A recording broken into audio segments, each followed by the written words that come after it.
Ito ang Broad Streamcast Communicators, ang naiiba at kakaibang plataforma sa digital broadcast. Mula Luzon, Visayas, Mindanao hanggang sa iba't ibang dako ng mundo. Broad Streamcast Communicators, ang sandigan ng sambayanan mula sa walang labis at walang kulang na pagbabalita, paglilingkod, maglalahad ng mga mapagbuong komentaryo at usaping pambayan para sa kapakanan ng karamihan. Broad Streamcast Communicators, tuwirang maglilingkod ngayon hanggang sa susunod na henerasyon.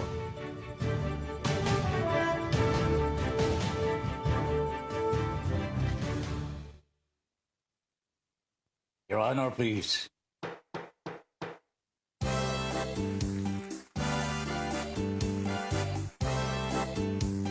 Philippines. Your Honor, please, pakinggan mo reaksyon at komentaryo. Hihimayin ni Ben Paipon ang bawat isyu. Your Honor, please. Mga kurang sa gobyerno, wala siya sinasanto. Mga baho ibibisto kahit sino. Trabaho lang, walang personalan. Ang tamaan, mabubugulan. Komentaryo'y makatotohanan. Dito lang malalaman. Si Binpay po, inyong samahan. Your Honor, please, inyong pakinggan. Mga isyu sa ating bayan, pag-uusapan. Your Honor, please. Problema ng ating bayan, talakayin, pag-usapan, upang maliwanagan ang taong bayan. Your Honor, please. Your Honor, please, pakinggan mo reaksyon at komentaryo. Hihimayin ni Ben Paipon ang bawat isyu.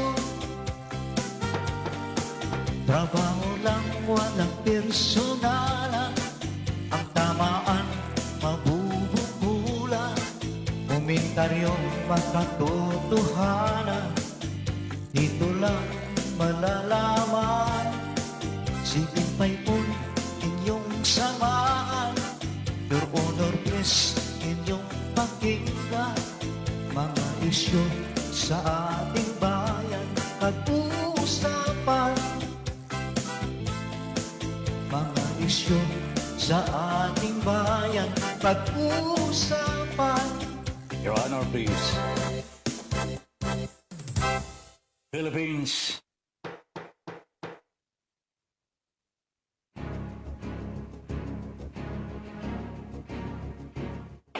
Magkaiba man ang ating pananaw, hindi tayo magkaaway kailanman. Sa dulo, makikita rin natin ang tulay na siyang daan tungo sa pagkakasundo, pagkakaisa, at kapayapaan. Your Honor, please. Ben Paipon, the bridge commentator and broadcaster on board. Your Honor, please. In defense of truth, justice, and freedom.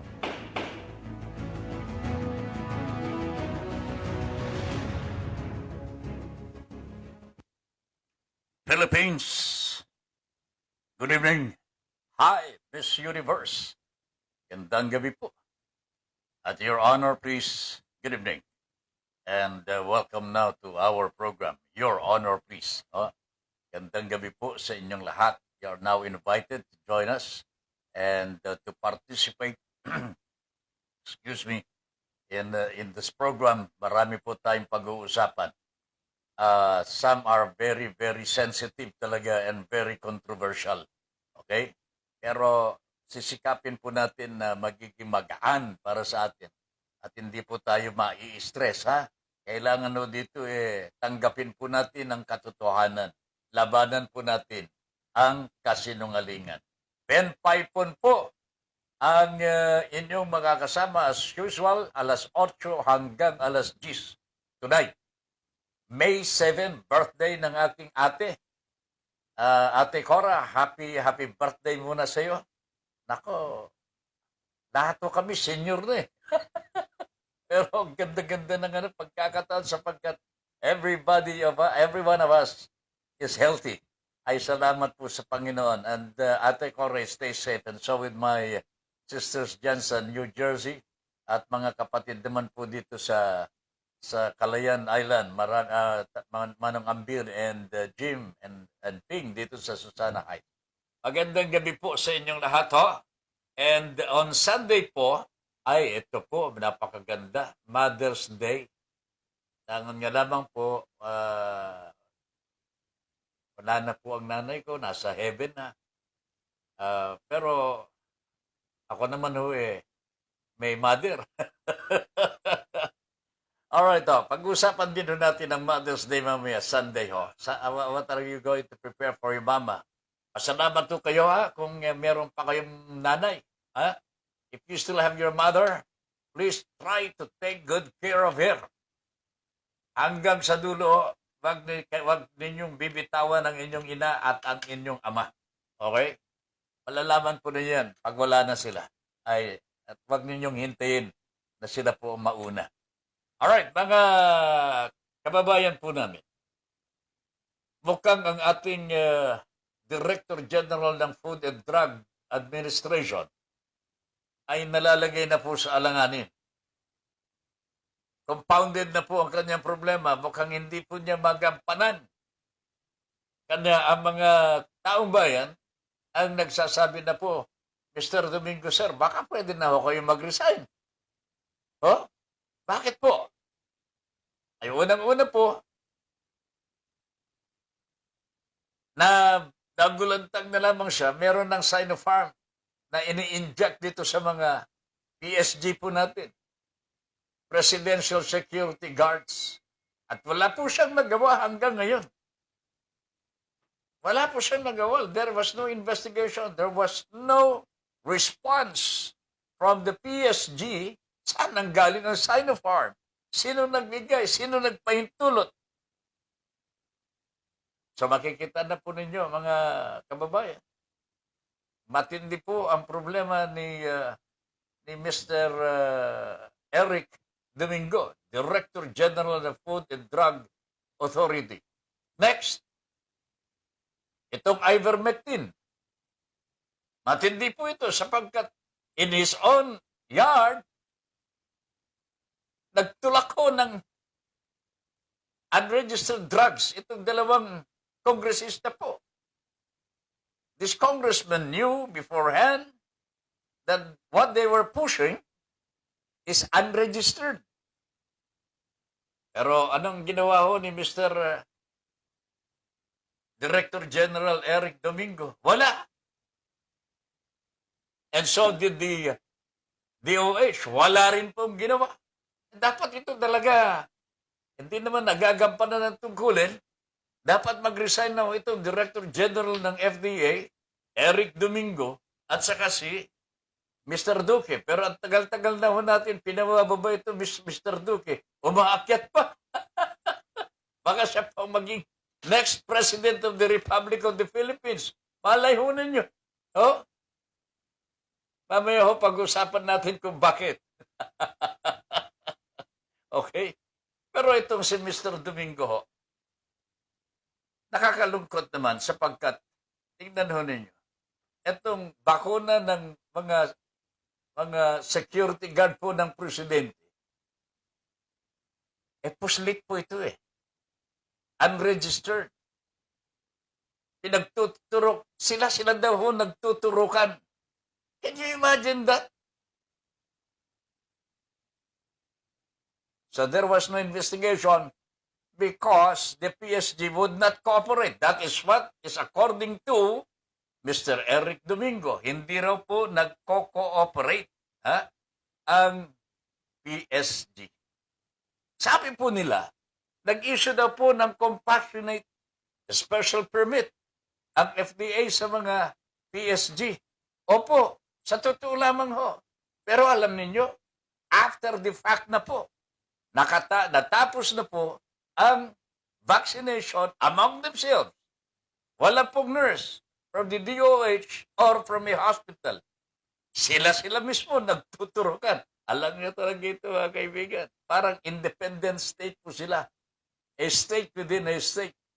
Pero walang nagawa si Mr. Domingo. Okay? Ito naman pong ating Pangulong Duterte. Recently, ano naman po ang ginawa niya?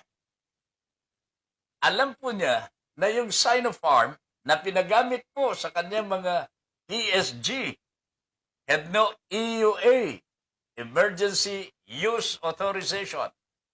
At, ito masakit po dyan it is not a registered drug. Kahit pa sabihin po ni Mr. Duterte na yung pagpaturok sa kanya ay advice ng kanyang doktor, Duterte should have rejected it because the vaccine was against the law to use it. Hindi po pwede po. Hindi pwede. He willingly, as president, defied the law. As president, he defied the law. And so, nang medyo pressure from social media na, eto na ho. Oh, sauli na ninyo yan. Sauli na po niyo sa China. Yung buhay na ito. Kaibigan. Sinuli daw po. Sinuli. Ha? Pero tanong ko, really? Really? Naisauli po ba? Baka naman ipinamigay na po dyan sa mga kasama ho niya. Oh my goodness. Hindi natin tuloy alam. We don't know whether he returned it or he gave it or sold it. Oh, hindi ko alam. To his own people. Baka hindi naman po ipinagbili. Oh? Pero the fact remains, baka ipinamigay. Which is another violation of the law. So makikita ho ninyo mga kaibigan, talagang punong-puno ng kamalian na po itong administration. Sunod-sunod po Kanya yung former health secretary ho natin, si Madam Esperanza Cabral. Nagsalita na po siya on Domingo. Ang sabi po niya, he acceded to pressure. He succumbed to pressure. Bumigay po siya sa pressure siguro ng Malacanang. Wala naman po ibang magpre-pressure sa kanya. He legitimized and regularized an illegal activity. Pakita ho ninyo mga kaibigan, nag-issue po siya ng EUA sa Sinopharm. Hindi ko alam kung anong ginawa niya din sa ivermectin. Pero mukhang ganyan na nga ho, na-pressure na po siya. Mantakin nyo nga naman ang sino na-pressure. Speaker Lord Alan Velasco. Si Soto, Speaker of the House, Presidente ng Senado. Nandiyan po ang Pangulong Duterte. Nandiyan si Mr. Duque. I don't think, Mr. Domingo, that is at the right place for you, sir. Kasi nakikita ko, the sincerity of the guy. Alam ko po na ayaw niyang gawin. Pero, he is forced to do it. That is why, Mr. Domingo, siguro, that snake pit is not really it's not really for you. You better move out before it bites you, Mr. Eric Domingo says. Kawawa ka naman sayang ka naman Napakagandang lalaki po ninyo. Napakagaan po ang tingin ng taong bayan sa inyo. Wala ho kayong ginawa when you were undersecretary. Nung nandyan po kayo sa DOH na makakasama po sa inyo, makakasama sa taong bayan. You did everything under the law. Pero ngayon, na kayo po ang Director General ng FDA for so many, yung bang nagsasala sa labat ang interest ng mga buhaya, ng mga politiko, ay nako mga kaibigan. that place is not for you, Mr. Eric Domingo. I hope you're listening to the program not right now. Palagay ko, hindi po para sa inyo ang snake pit na yan. Oh, hindi bagay sa personalidad ninyo. Tama lamang po si former Health Secretary Cabral na hingin po sa inyo, mag-resign ka na, sir. Mag-resign ka na sapagkat that place, snake pit I call, is not really for you. Okay? Antakin mo. Sala-salabat ang mga pressure. Kung ang presidente nang magsabi, bigyan mo na nga na ngayon, EUA yung ivermectin, tapos na. Wala nang problema. Kahit wala pa pong clinical trial. Walang clinical trial po.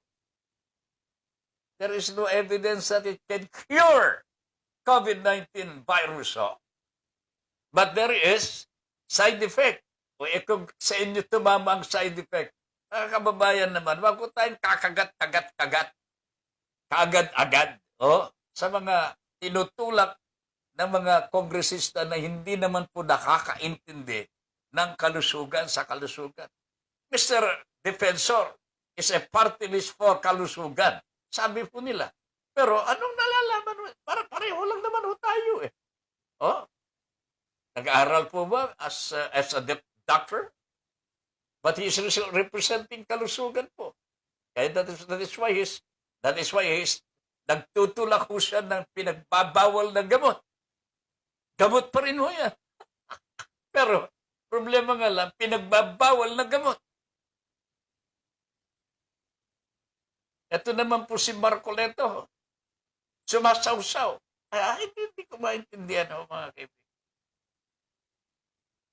Ay, alam po ba ninyo ang ivermectin na tinutulak nitong dalawang kongresistang ito? Ito ang ginagamit po sa India. Pero tingnan ho ninyo mga namamatay everyday. Hindi kaya ho ng gamot. Hindi po nakakagamot. Yan po ang yung ang result, actual result of the efficacy of ivermectin. India po, nag-surge ang COVID cases in India. Ilan ang namamatay? Almost every day. Ivermectin ang talagang ginagamit po dyan. It is ineffective against the virus. That is a fact today. Okay? Ineffective in India. Dr. Mengita Padilla of Doctors for Truth said, ito ang sinabi po ni Dr. Mengita Padilla, Doctors for Truth. Si Dr. Benjamin Ko, pediatric infectious disease expert, says a drug that does not work is the most expensive. Pagka napayagan mo yan, magiging super mahal. Bakit? Pinagtatalunan eh. And the two congressmen will start reaping or harvesting their lands. Nako talaga. A drug that does not work is the most expensive. People will spend for this. It will not work. People will get complications. Ito sinasabi ni Dr. Benjamin Ko. They will die. Very emphatic words, my friends, on ivermectin. Sana tumigil na ang mga ito. Tumigil na po sila sa pagtutulak ng hindi pa aprobadong droga. Okay? Ivermectin has no registration, does not even have EUA as a public drug already. Hindi po. Hindi ko rin maintindihan ng ang FDA. 6 na hospital na nabigyan nila ng EUA. Bakit hindi pa ninyo bigyan lahat ang mga hospital? Magkasubukan na. Kung kayo talagang naniniwala na yung droga na yan, nakabubuti sa taong bayan, hindi kayo na ninyo. Bakit pa ninyo tinitipid. 6 na hospital na binibigyan ninyo. Ano bang intention talaga? Oh, hindi ko nakikita po eh. Dapat to very decisive po tayo pagdating ho sa kalusugan ng taong bayan. Dapat decisive po tayo sapagkat kalusugan po ito, buhay po ang nakasalalay dito eh. Eh kung palamya-lamya ang desisyon ho eh, delikado, masusubo po ang kalusugan ho natin. That is why Mr. Eric Domingo, sir, masyado yata kayong malambot sa puso. Ha? Masyado kayong mapagmahal sa inyong kapwa. Parang awa na ninyo. Lumabas na kayo sa lungga na yan sapagkat that is a snake pit. Ha? Snake pit, hindi po bagay sa inyo. Oh, ganda-gandang lalaki, masasama sa mga ahas. Ay, nako talaga naman ho. Okay? Areglado. 9:30 ho. Ano ba ito? 8:30 po ang oras po natin sa buong kapuluan. I hope that Mr. Domingo is watching the program or listening to the program or his friends are listening to the program. Ipakisabi po niyo sa kanya. Naniniwala po kami sa kanyang kabutihan. Pero sa tingin ko po hindi niya kaya ang pressure na nagbubula sa iba't ibang uri ng mga vested groups. Ha? Na gustong kumita, gustong magpayaman, gustong hindi gumaling ang taong bayan eh. Mantakin po ninyo, nagtutulak po sila ng hindi rehistradong gamot para kumita lang. Nako talaga. Dionisio Paras, good evening, Sir Ben. Ang saya naman ng 2 oras ko. Bakit? Natutuwa ka sa mga komentaryo natin na meron pong mga kabayan natin. Mamaya ho, pag-usapan ho natin how to manage the truth. Ha? How to manage the truth. Kasi sa ngayon, kita rin ninyo ho, ivermectin. Nagtatalo po ngayon ang katotohanan. Anong katotohanan? Na ang ivermectin ay nakakagamot sa COVID-19. The other truth is that hindi po nakakagamot kasi wala pang clinical trial. There is no proof na nakakagaling ang ivermectin. Paano natin ito i-manage sa buhay po natin? How do we manage the truth? If you are here like announcer po kayo, o kaya nagsasalita in public na nabigay po sa inyo na i-develop itong istoryang ito. Ano ang sasabihin po dyan sa taong bayan? Are you going to be objective? What is objectivity here? Paano ninyo gagawin ang dapat po ninyong gawin? How do you manage to tell the truth? Sige nga.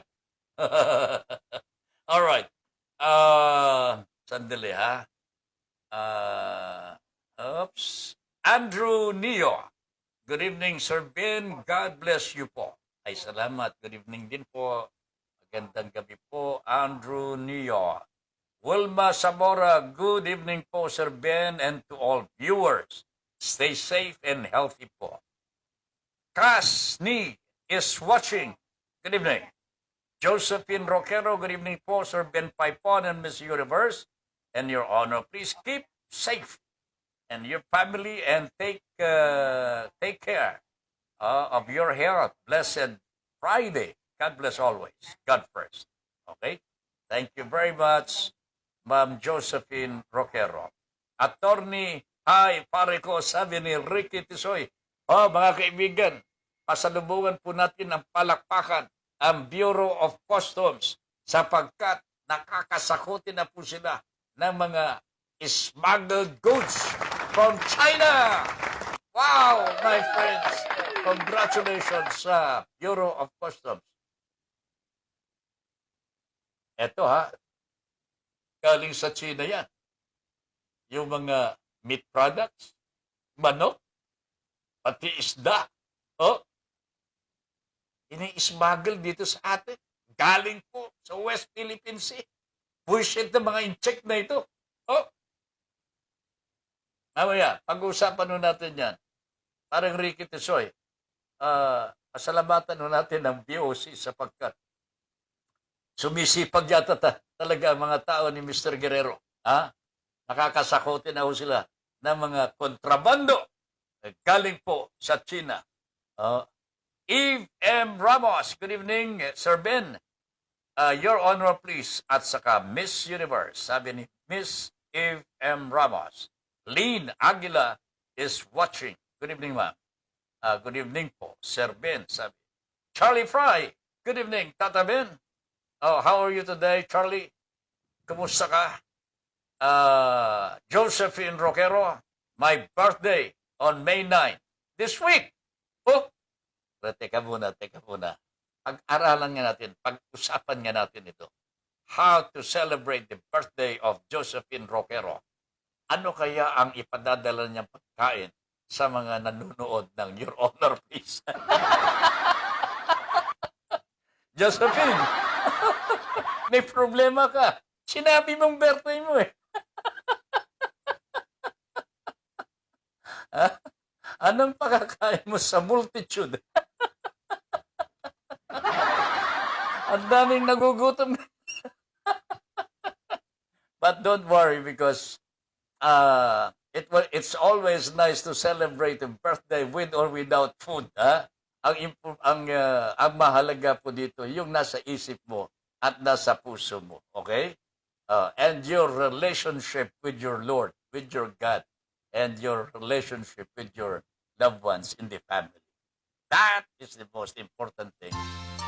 Birthday mo yan. Hindi natin masaselebrate ito May 9 eh. Tuloy mo. Happy birthday, Josephine. Happy birthday. Most avid listener ng Your Honor, please. Every night, wherever I go, Josephine Roquero is with us. Maligayang bati sa'yo. The white wing birthday mo, ikaw ay Hindi lamang po, Your Honor, please, BSCC. Talaga. mukha mo'y masaya. Sana'y marami pang birthday ang abutin mo. Happy birthday to you. Happy birthday. Happy birthday. Happy birthday to you. Maligayang bati. Maligayang bati. Maligayang bati sa'yo. Alam niyo mga Birthday mo. kababayan, Josephine is now a part of the BSCC family. Talagang parte na po ng pamilya ng BSCC. Sana po kayo rin. Sana po kayo rin. Happy birthday to you. Maligayang bati sa'yo.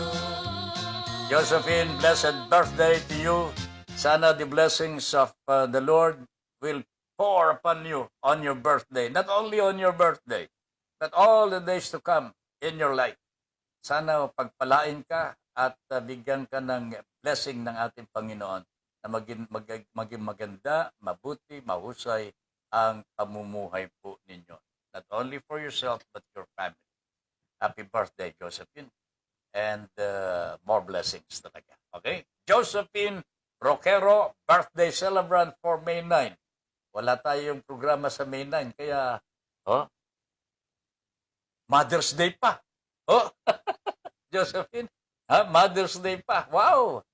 I hope your family, yung mga anak mo will be with you at mag-enjoy po kayo. Ganda-ganda naman yan, Mother's Day pa. Pagkatapos birthday mo pa. What else? Di ba? Okay. More blessings. Stay safe. Stay safe. Mon Mendoza, Ramon Mendoza is watching. Good evening, Mon. Eli Isay Meyaki. Magandang gabi po, Sir Ben. God bless po. Okay, a blessed Friday po, Tata Ben and Miss Universe. Stay safe and healthy. More power to your program. Your Honor, please. God bless us all. Ayan, thank you very much. From Broadstream Cast Communicators. Ravena Naya is watching. Marie Clado is also watching. Maud Mendoza, Good evening, Tata Ben. Watching here, okay? Lillian Gabriel earlier greeted us on broad stream. Lillian, good evening. Bukas po ang programa ni Ma'am Lillian, libreng kaalaman. Gagaling ang mga kaso-kasuhan ninyo. Pagka nanood po kayo dyan, alright? Brian Lawrence Flores is also watching. Good evening. Marie Clado, good evening, Your Honor. Please keep safe always. God bless. Oh, Angelica Paz, ito pa, isa pang avid listener po ng BSCC at siyempre po, Your Honor, please. Good evening po and happy weekend. Sir Ben Paipon, Your Honor, please, and Madam Lynn, Miss Universe. God bless for power and keep safe sa inyong lahat sa BSCC. Okay? Thank you very much. Ang pugi ni Tata Ben, sabi ni Jenna Remo, ay, salamat, nakikita mo. You are makatotohanan ka talaga, Jenna. Dangis Cordero, good evening, Tata Ben, and to all the people of BSCC. Deli Castañeda is also watching. Magandang gabi po sa inyo. Rosa Mia, Ma'am Rosa Mia, gandang gabi po. Namimiss na kita. Hello po, gandang gabi po, sir. Jomay Maymar is also watching. Hello, Sir Ben. Good evening po. Eden Pedralves, ito pa, isa, from Tugigaraw. Scott Superwins, good evening po. More blessings. This is the first time we read this name. Jeff Loberas is watching. Good evening. Sammy Cabot, hindi ko kilala ito. Sabi, gandang gabi, partner. Gandang gabi po. Ayan. Nagpaahit ka na ba? Hindi pa. Alright. Annalisa Zali, good evening po, Sir Ben. And God bless po. Dangis Cordero, advance happy Mother's Day to all the nanays. Ayan. Josephine Roquero, thank you, sir. My age is 60 na po, sir. Really? 60 na po. 60. Oh? Humahabol ka. Humahabol ka kay Tata Ben. Ay, nako. Dalihan mo! Dali! Alright, mga kaibigan. Mamaya, yung iba naman, babatiin natin ang mga bumabati dito po sa atin. Okay? Meron pang isang direktiba ang Pangulong Duterte na tinututulan na po ng mga human rights advocates. Hindi ko alam kung ano po ang pananaw po ninyo dito. Pero tignan ho natin. Ang direktiba ng Pangulo, pahuli, ikulong. Ang mga pasaway, yung mga hindi nagpe-face mask. Wow, talagang matindi ho ito mga kapitbahay. Nanonood po ako, sir. Sino yan? Sino? Si Reza? Rosamia. All right, Rosamia, nanonood po siya. Thank you very much, Rosamia. All right, okay. Sabi ni Pangulong Duterte, ipakulong. Arestuhin. Wow, talagang gagamitin na ho yata yung anti-terrorism law para dito. Violation yung hindi lamang face mask. Naku, Panginoon ko po. I remember Secretary Guevara once said, at ito po talagang napakaganda ito, sa halip na arestuhin, ikulong yung mga yan. Pag papuntahin nyo sa community service, pagawin po ninyo ng mga gawaing pampubliko. I think that is the best solution to this instead of ipakulong. I-detain. Nako. Alam po ninyo ang status, ang situation po sa mga kulungan. Mukhang bihira na po ang kulungan na hindi punong-puno. Pagka na inilagay po ninyo, idinagdag ninyo yung mga pasaway. Di lalo nag-clog ho yan. Nagka-gatas-gatas na ho ang ating mga kulungan. But that is not the point here. Criminal offense po ba ang hindi pag-face mask? Alam ko ho, mga kaibigan, na kung hindi ka mag-face mask, baka makahawa ka talaga. And that's just a big responsibility po. Responsibility ng bawat isa sa atin na hindi tayo magkahawaan. That is the reason for the face mask. Kaya talaga dapat lamang po sana may parusa talaga ito sa mga sumusuway, yung mga pasaway. Pero para sa akin, hindi po yung kulong o kaya pag-aresto na parang kriminal. Okay? Dahil there are times na maaaring makalimutan mo yung face mask mo. Maaaring hindi mo na ilagay, kakakain mo lang, nagsisigarilyo ka. Pagkatapos dumating ang pulis, hindi mo na ilagay na mabuti yung face mask mo, nakalitaw yung ilong mo, huli! Ayan. Wala ka ng katwiran eh. There are times when the police officer or the tanod, wala mong paki eh. Basta nakita niyang hindi nakalagay yung face mask mo sa tama o tama ang pagkalalagay, nagkasala ka na. At aarestuhin ka na. Parurusahan ka na. Saan ka pa nakakita? Ang pulis mismo, nagpaparusa na. That is not what the law says. O mga kaibigan, hindi po. Kailangan po bang dalhin pa sa hukuman yung mga nagkasala ho dito? Eh bakit si Manyanita? Hindi niyo dinala. Oh? Bakit si Mr. Roque? Hindi niyo dinala. Hindi nyo inaresto. Dahil po ba sila po yung mga opisyal ng gobyerno?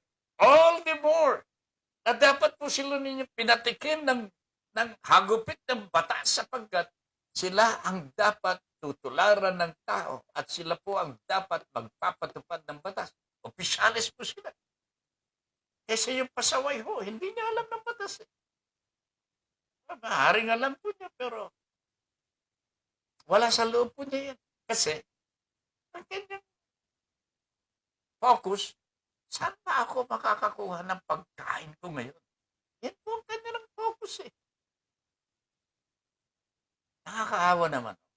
Pero alam niyo ang nakikita ko dito, mga kaibigan, talagang tinatakot tayo nitong Pangulo natin. Parang may gustong gawin even after his own term. I am sorry, but I am thinking ahead of everybody ho siguro. Itong ginagawang pananakot talaga. Yung pakikipagdebato niya kay Carpio and so on and so forth, naghahamon. Nagpapakita ho na siya talagang strong man. Meron po siyang gustong mangyari ho, even after his term. Ito abatan ho natin. Ilalagay po tayo sa balad ng alanganin. Yung kumbaga, matatakot ho tayo sa kanya. Para dadapa-dapa na lamang ho tayo. Opo sir, ganun. Eh hindi naman po pwede ho sapagkat sobra-sobra na po ang kahirapang dinaranas po natin dito sa Pangulo po natin. Wag naman po sana. Annalisa Sali, good evening po Sir Ben and God bless po. Dan Cordero, advance Happy Mother's Day. Josephine Yan, thank you, sir. Okay, Eden Pedralbes, Your Honor, please stay safe. Okay, Josephine, thank you. Malu Fernando is watching. Angel's Eye, magandang gabi po, Your Honor, please stay healthy and safe. Always. Angel's Eye. Ito mga leaders po ng Ola. Okay. Ariglado sa Malu Fernando, mapagpalang gabi po, Tata Ben. Stay safe, have a good health. Lilian Gabriel, pa-shoutout po, Tata Ben. Congressman Atong Asilo and family. Nanonood ba, Lilian? Ngayon, si Congressman, sabihin mo, pupunta ako bukas dyan sa Pritil. Maghahanap ako ng alimango. Kung wala akong makitang alimango, pupunta ako sa bahay niya. Tsaku yan. May alimango yan. Kung hindi, siya na maghanap para kuhanin ko na lang. Ganyan ho kami ni Congressman Atong Asilo. Konsehal pa lamang po yan sa Manila. Nagkakausap na po kami sapagkat I was already covering the Bureau of Customs, Manila, and yung mga magkakalapit na mga tanggapan po dyan ng ating pamahalaan. That's where I came to be a good friend of Congressman Congressman Atong Asilo. Mabuhay ka, Congressman, at hangad ko na bumalik ka uli sa politika because people, kailangan ka ng taong bayan. Eh. Yung mga katulad doon nyo talagang naglilingkod sa taong bayan, ang kailangan, no, hindi po yung nagkukunwaring lingkod bayan. Okay? Maraming salamat, Lilian, for reminding me of Congressman Atong Asilo. Bukas, pupunta ako dyan sa Pritil. Sa totoo lang, Lilian, sabihin mo kay Congressman, maghahanap talaga ako ng alimango. Matagal ko nang hindi na ako nakakatikim ng alimango. Paborito ko po yan. Libreng kaalaman mo naman bukas eh. Pero ngayon pa lang, pwede mo nang ibalita sa kanya. Magpupunta si Tata Ben dyan sa Pritil. Alam niyang bahay mo.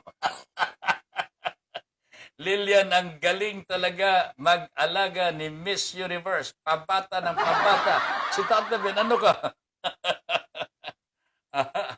Jay Casillejos, Candaraw. Oy, taga-Kalayan ito. Good evening, Jay.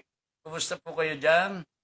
Jose Ramos Tabifranca. Good evening, Sir Ben. Bakit naman po nang back out si President Duterte sa debate?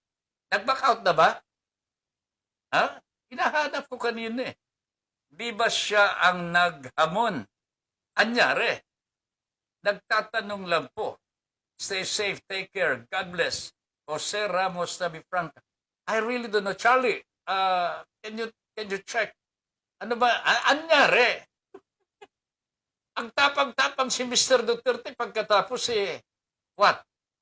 Atras sa You know what? Kagabi pa ho namin pinag-uusapan ito eh. Aatras si Mr. Duterte. Naghahanap, nung sinabi lang na naghahamon, ang sabi ho namin aatras si Mr. Duterte. Ngayon pa lamang naghahanap na si Mr. Roque ng idadahilan. Pero ganyan ho mga kaibigan, ng mga matatapang. Pagka tinamaan ho ng takot, masahol pa sa asong ulol na natakot ho sa kanyang sarili. Sariling buntot. Ganyan ho mga kaibigan. Nako, nakakahiya. Ang lakas ng loob na maghamon. Sapagkat nasa kanyang katotohanan. Natatakot po ba siyang papag-resignin ng taong bayan? Sapagkat nangako ko siya. Kapag ka napatunayan na siya po ay nagsisinungaling, magre-resign na raw po siya. Baka natakot talaga, Pero hindi ko po alam kung talaga nagmatros na nga po ba talaga. Nakakaawa naman ho ito. Anong mukhang ihaharap niya sa taong bayan ho ngayon? Dapat mag-resign na po ang Pangulo. Mr. President, ano pang mukhang ihaharap mo sa taong bayan? Justice curfew lang. Makikidebate sa iyo. Natakot ka na. Dapat ka ngang matakot. Senior Justice of the Supreme Court. Hahamunin mo ng debate. Nako, Diyos ko po. Abogado sa abogado. Ipagpalagay natin abogado sa abogado. Ang karanasan ni Chief Justice, nakikita niya dalawang panig. Nakikita niya dalawang panig eh. Nagtatagisan ng talino yung prosecution at saka yung defense. So nakikita ho niya. Yan ang karanasan ng West, Justice of the Supreme Court eh. Yung prosecutor, yung inaatupag lang niya kung anong sasabihin niya. Yung makakalamang sa kanyang kalaban. Pero si Justice nakikita niyo yung dalawa. Sa tingin ninyo, sinong lamang? Pagdating sa debate, argumentation and debate. Naku, Diyos ko po. Hindi ko mo abogado ka, karanasan mo, okay na. Makipag-away, makipaglaban sa isang punong-puno ng karanasan. Nakipagtagisan ng talino sa mga banyaga po, sa dahig, na ipanalo po niya. Ang kaso ng Pilipinas laban sa China po.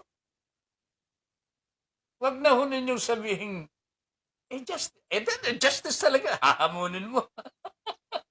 Siya po ang nagpanalo, siya ang tumindig, tagapagtanggol po, tagapagtanggol ng Pilipinas.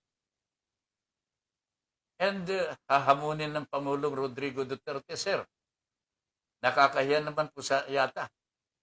Kung aatraso kayo, wala na ako yung mukha. Oh, sa bagay, ito naman po ang Pangulo natin. Makapagsalita lamang ho, babawiin ka agad. Wala talagang matino ho. Hindi talaga matinong kausap itong Pangulo natin. Dapat, sir, ang mahuhuli sa walang face mask, paglinisin na lang ng kanilang barangay para magkaroon ng leksyon. Tama ho yun. Yan ang sabi ni Secretary Menardo Guevara ng Department of Justice. Community service. Oh, hindi na po yung i-detain. Hindi na po yung parurusahan mo pa sa kulungan. Hindi naman criminal offense yan eh. Ano ba? Oh, hindi naman. Anyway, community service is the best para magkaroon ng leksyon. Makatulong pa sa paglilinis. O, paglilinis ng imbornal. O, sa kalsada ho, ang daming nakakawalang mga aso. O, napansin po ba ninyo yan? Naglalakad ho kayo sa kalsada. Pagka hindi kayo nakatingin sa baka may maapakan ho kayo. Ito ang dapat linisin eh. Hindi na po naglilinis yung mga magkakapitbahay po. Kung minsan eh, bibili ako ng dyaryo ho, dadaan ho dito sa ganito. Anak ng pating talaga ho mga kaibigan. Kung hindi, wala ka ng ibang tinitignan kundi yung sa baba. Bakit? Eh baka makahapag Ganyan din po ba sa inyo? Bawal po ang mga aso gumagala ho. Kanya nga lang, hindi naman naasikaso ho yata ito. Meron naman po mga may aso, nakakulong na, pina-e-etchas pa sa kalsada. Hindi man lang. Alam po ninyo yung ibang mga neighborhood natin, magagaling ang kanilang ginagawa. Meron pong pampers yung aso nila. Pagka inilalakad na ho nila, nakapampers po yung aso. So that pag dumiman po yung aso, hindi po magkakalat. Ganyan po ang mabuting kapitbahay. Hindi katulad yan. Pababayaan lamang po ninyo mga alaga ninyo. Alaga eh. Magdudumi sa kalsada. Maglalakad si tatabi. Pupunta ako doon sa, medyo malayo-layo ng binibilang ko ng kaya mahaba-haba po yung nilalakot ko every morning ko eh. Isipin mo, ilang tumpok yung aking ilang tumpok yung aking dadaanan. Panginoon ko po anyway. Jose Ramos Sabi Franca, sir, tama naman sana na ang mga pasaway didisiplinahin. Pero ilagay naman sana sa lugar ng mga naatasan maging makatarungan naman sana ang paghuli nila. Salamat. Stay safe, more power, and God bless. Tama po yun, Mr. Tabi Franca. May commensurate na parusa ho. Itong hindi pag-face mask, I am telling you, it's not a criminal offense. Hindi ka pa pumapatay naman. Pero yun nga lang, makakahawa. Hindi ko alam kung criminal nga ito sa ordinansa, no? Pero hindi naman siguro criminal offense po ito. Maliban lang kung ilalagay na as criminal offense. Pwede nang talagang pahuli at parusahan. Pero idadaan muna sa korte. Hindi po yung police mismo ang magpaparusa. Di ba? Hindi po yung police. If this is a criminal offense, hindi po nila po pwedeng pag-squat-squatin dyan. No. Hindi po tama. Charlie Fry, ang kabataan takot sa curfew. Si Duterte, takot sa curfew.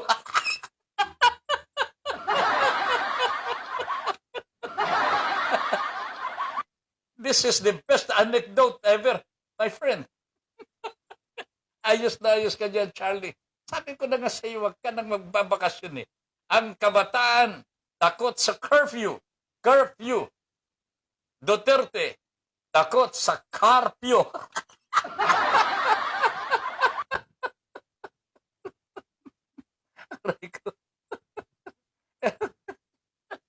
Aray ko, Charlie ha, you make me laugh here. Palagay ko, aani ito ng ano, sangkatutak na parangal. Ang ganda ng composition mo ngayon. Dapat gumawa ka ng kanto nito, Padre. Ha? Ha? Patutugtugin ko talaga ang composition mo. Kabataan, takot sa curfew. Duterte, takot sa curfew.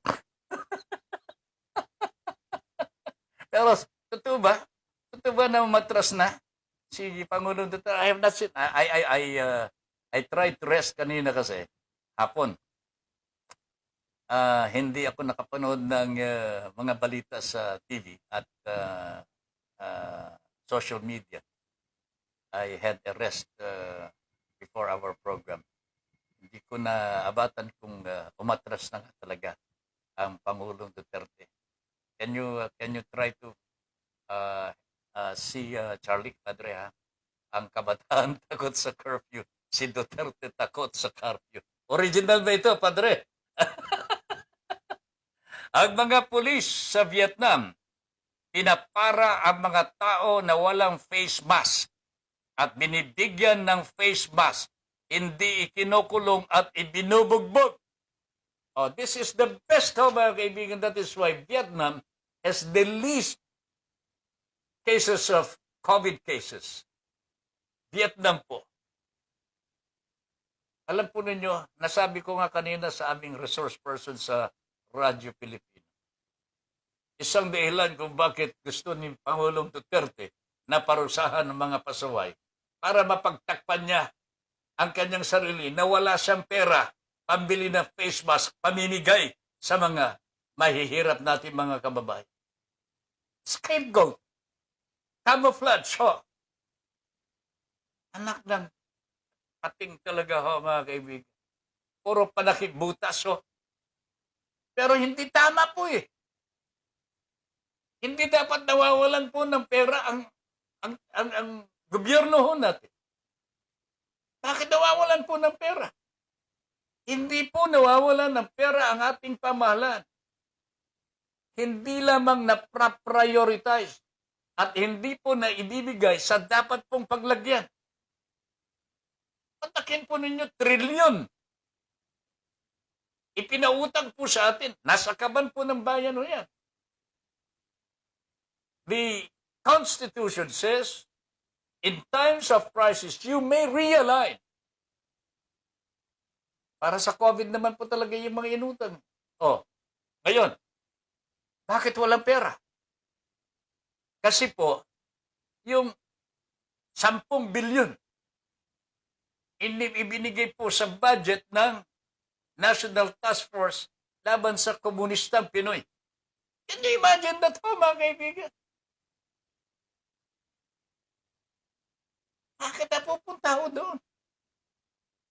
Ni wala tayong pambili ng face mask, kaya hulihin mo na lang. Yan ang gustong gawin ng ating Pangulo. Hulihin mo na lang para hindi na magreklamo, mabawasan ang pakakainin. Jesus Mariano Garrapuno. Bakit po, Mr. President?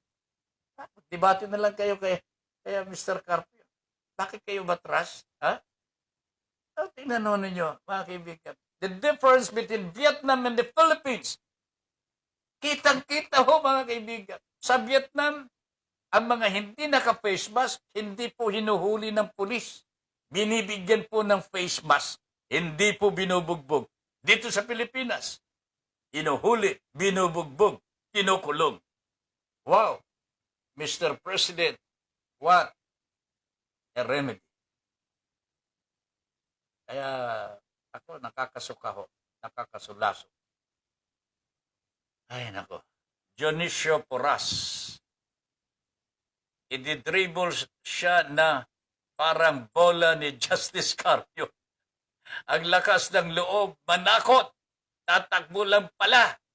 Kakaya siya, buong mundo ang nakasaksi. Resign ka na lang, pidots. Ayan, Mr. Dionisio Porras.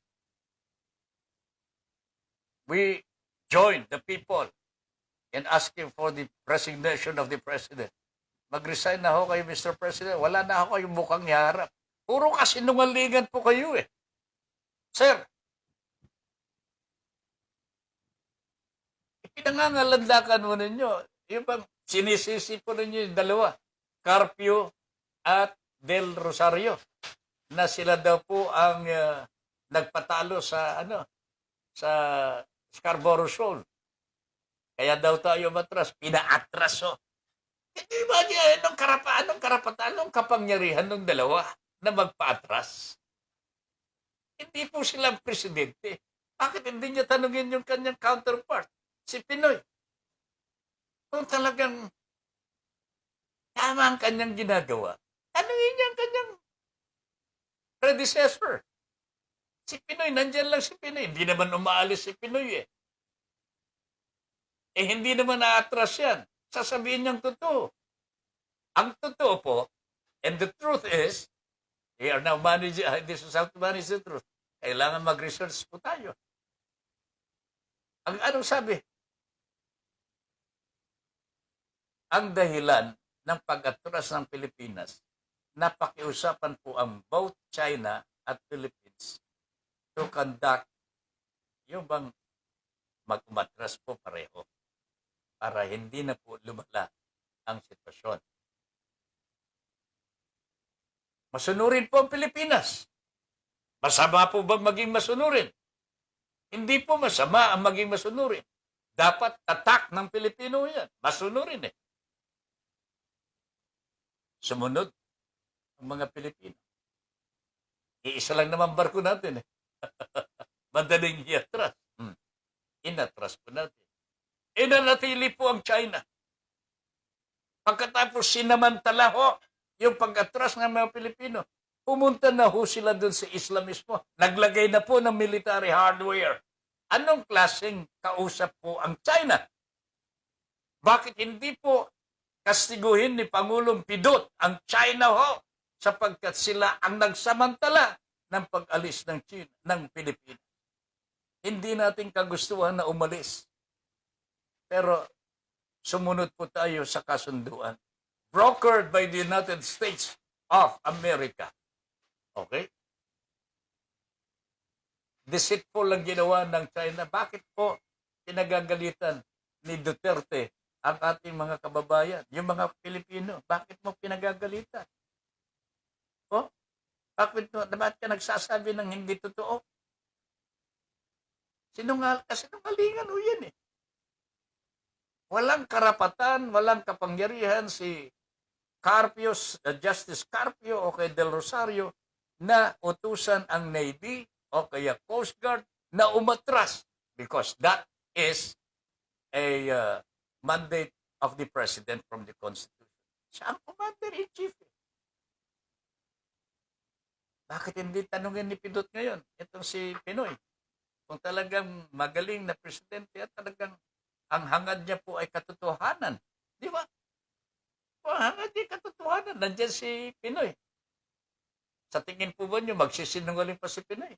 What for? Di ba?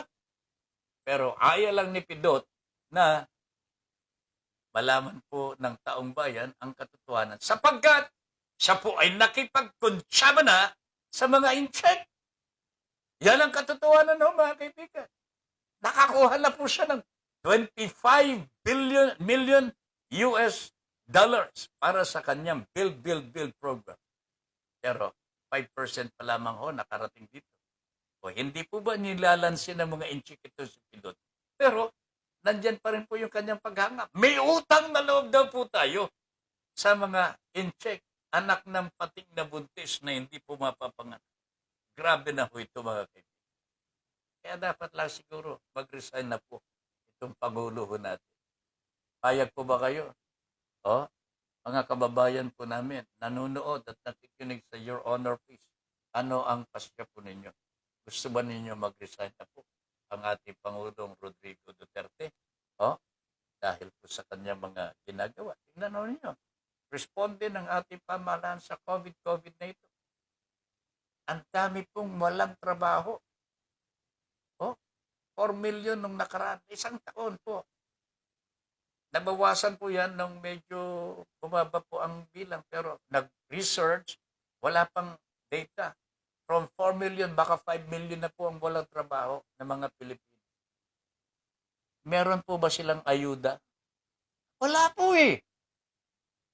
Hindi pa nga natatapos yung 1,000 ho eh. Ganyan po ang pagmamalasakit ng ating Pangulong Duterte sa mga Pilipino. Nakikita na ho ninyo sa TV yung mga interview sa mga kababayan po natin na nag-iiyakos. Ang ulam na lamang po asin, ang ulam na lamang toyo at saka suka. Sabi po ng nanay kanina. Oh, sabi po ng nanay na panood ko ito eh. At naluha po ako eh. Masarap naman po ang toyo at suka lang ho eh. Bakit? Eh kasi lasang adobo, wala nga lang karne. Grabe talaga. Hindi, suka at saka, hindi, toyo at saka mantika, hindi suka. Mantika, may konting suka. Ayan, Panginoon ko po. Masarap daw po kasi lasang adobo. Wala nga lang karne. Alright. Ay, nako. Sige, okay na yan. Charlie, few weeks ago lang, nangako si Pidots na mamimigay ng face mask. Hindi pa nga nabibigay, nagpapahuli na ng wala face mask. Di ba nangako ang Pangulo nga? Ang sabi niya, magpapamigay ako ng face mask. Kini-question pa nga natin, bakit face mask lang? Pagkain ang ibigay mo sa taong bayan. Kaya nga, 1,000. Pero ngayon, hindi naman nakapagbigay ng face mask. Oh, ang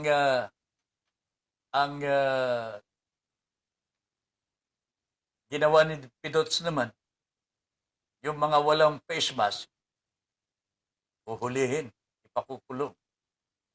Wow, talaga. Charlie Fry, a bit of history for you. Mars Roque. Ayan. Si kumari ni Charlie ho, si Madam Roque, spokesperson ni Mr. Pidots. Oh, a bit of history for you, Mars Roque. In 1987, then President Cory Aquino filed a libel suit against veteran journalist Louis Beltran for the latter's written article where he said that Cory hid under her bed in fear when Colonel Gringo Honasan and his rebel soldiers orchestrated their failed coup d'etat. Na aalala ko ito, Charlie. The woman president, in spite of her cabinet's advice not to appear during court proceedings and just let her lawyers do their job, bravely sit on the witness stand as an ordinary citizen at matapang niyang inarap ang defense counsel ni Beltran. Katwiran niya, siya ang nagdemanda kaya marapat lang na harapin niya ang kaso kahit siya pa ang presidente ng Pilipinas. Now, sasabihin mo, Mars, na hindi dapat harapin ni Duterte ang debate na siya mismo ang naghamon dahil hindi fair. Yun, dahil siya ang Pangulo ng bansa. Mas may bayag si Cory sa amo mo. Pati ikaw, Madam, wala namang bayag ang babae. Padre.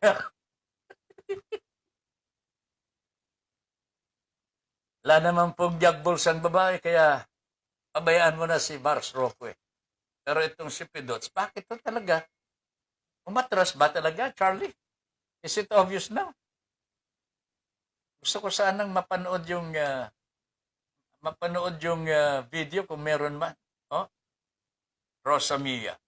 Ganon talaga po, sir. Madami talagang e-box ng aso sa daan. Okay. Oh, basta, alerto lang. Alerto lang po sa paglakad. Baka maapakan ninyo. Ha? Bomba pabaya kasi mga owner niyan. Kaya din, EVAX, Volunteer Animal Rescuer po kasi ako. Aba, okay ha. Kaya yung mga owner ang dapat tinatali din yung alaga. Hindi yung alaga itali. Yung mga may-ari ang itali na lang natin. Di marunong magpa-evac sa mga alaga nila. This is very bad talaga ho sa community po, mga kaibigan, mga kababayan. Nakakaano ito eh. Talagang dumi sa lipunan ito eh. Sino ba yan? Si Isko yata. Si Isko yata yung nakaapak ng evac dun sa monumento ni Bonifacio. Early stages of his panunungkulan bilang mayor ng Maynila. Kaya pinalinis po niya kaagad. At wala ng aso na naninirahan ho doon. Sana ho sa mga palipaligid doon natin, mga kababayan ko, maging panuntunan na po natin sana na kung tayo po ay may alaga, huwag ninyong papayagan na gagala-gala na wala kayo. Lalong-lalo na kung hindi pa umeetsyas. Kasi sigurado ho, gagamit po ng kalsada ho yan. Wala naman po siyang ibang pupuntahan. Pasensya na ho sa mga kumakain at sana yung mga kumakain, wag muna kayong kumain sapagkat nagsasalita pa ako.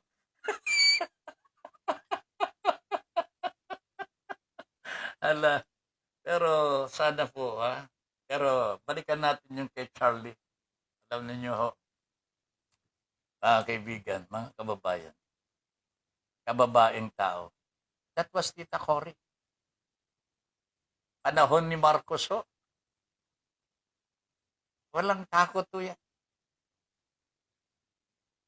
Kaya naman po yung mga tagasunod, talagang wala din pong takot.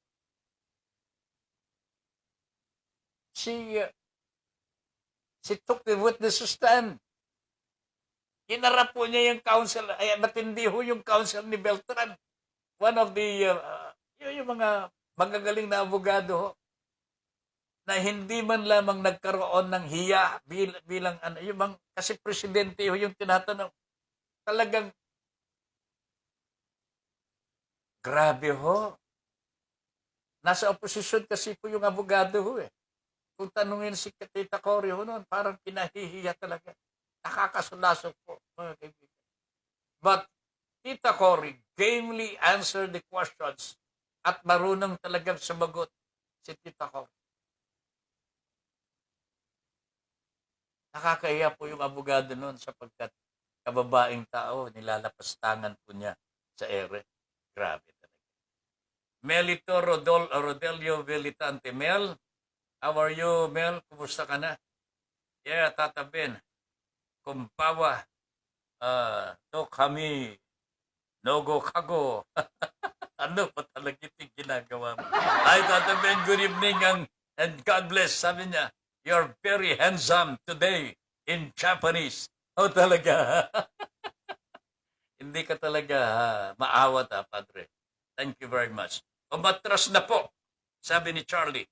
Si Roque na lang daw ang haharap kay Justice Carpio. Walang... Wow! May mukha pa ba siyang ihaharap? Naghahamon pagkatapos sa atras. The whole world knows about this one. Nakakaya talaga ang Pangulo ko natin. Sir, yung tungkol sa ivermectin, sabi ni Jose Ramos Tabifranca, ano ang development? Bakit hanggang ngayon hindi pa na-approve? Meron bang something that cannot be denied? Nagtatanong lang po. Sa totoo lang, Joe, hindi ko alam kung ano ang meron ng ivermectin. Una, kung talagang yung efficacy rate nito mataas at nagagamit na po sa ibang bansa, bakit hindi aprobahan kaagad dito? Kung totoo ng efficacy rate nito ay nakakagaling. Bakit hindi po aprobahan ito? They are, ginagamit po nila ang ibang bansa na pruweba para sa efficacy ng ivermectin. Pero meron isang doktor naman ngayon na nagsasabi, ivermectin is the primary medicine na ginagamit po sa India ngayon. Pero tingnan ho ninyo ang nangyayari sa India. Libo-libo po ang namamatay araw-araw. Huwag niyo sabihin, paano ho? Kasi marami pong mga cases of virus ho sa India ho ngayon. Kaya maraming mamamatay. Pero kung ang sagot ko naman, kung talagang magaling yung ivermectin mo, bakit maraming mamamatay? Dapat mas madalang ho ang mamamatay. May mamamatay pero hindi ganun karami ang namamatay. Libo-libo po. Every day. So it does not work. Ngayon, bakit po pinangangalandakan pa po ng dalawang kongresista ho natin? What is with ivermectin na kahit illegal na droga, because there is no registration, tinutulak pa rin. Ano bang meron? Yun ang tanong mo natin. So kung ang paniwala ng FDA talagang wala pang ebidensya, it is good na wag mo nang bigyan ng EUA, Emergency Use Authorization, or i-register. Hindi pa dapat sapagkat dangerous sa kalusugan ng taong bayan. Makakapinsala po yan. Masisisi po ang ating mga opisyalis. So, hold in abeyance. Pero, bakit ho maraming mga politiko na nagpre-pressure sa FDA? Pre-pressure na po Sa totoo lang, even the Office of the President siguro, nagsalita na ho yan. Give na yan. Tagal. Yan. So what is with ivermectin ho? Na parang hindi na makatanggi ang ating mga opisyalis to a point na ma-endanger ang kalusugan ng taong bayan. Mr. Eric Domingo, magtapat ka sa taong bayan. Dapat magtapat ka sa taong bayan. At kung hindi ka magtatapat sa taong bayan, you better stay away from that snake pit. Mag-resign ka na, Mr. Eric Domingo. Nakakahiya na talaga ang ating pamahalaan. How can you explain yung Sinopharm na itinurok sa mga PSG? How can you explain itinurok ang isang illegal na droga sa ating Pangulong Duterte? Sabagay, illegal din. Sana ho ewan ko. How can you explain that? Mantakin ho ninyo mga kaibigan. Ang nagturok po ng illegal na droga kay Pangulong Duterte, no less than the Secretary of the Department of Health. Pare-pareho silang lumalabag sa batas. Ano ito? What is this? Is this the kind of government we deserve? Tayo po bang mga Pilipino ngayon hindi na marunong sumunod sa batas? Kasi ang ating mga pinuno lumalabag na po sa batas. Ano bang mangyayari kung tayo po ang lumabag sa batas? Aresto, kulong. Hindi pa nga tayo lumalabag. Na-red tag ka na Anak ng pating talaga ho. Na-red tag ka na. Kung ikaw not native o kaya indigenous people, walang kalaban-laban, aarestuhin. Kung hindi ka maaresto, papatayin ka. This is what is happening in our country today, my friends. Kanya mag-isip-isip po tayo. Sunny Baguio. Yes, Your Honor. Bumitiw na po sana siya. Baka maging maayos ang takbo ng Pilipinas. You are referring to the President. Okay? And probably also to Mr. Domingo.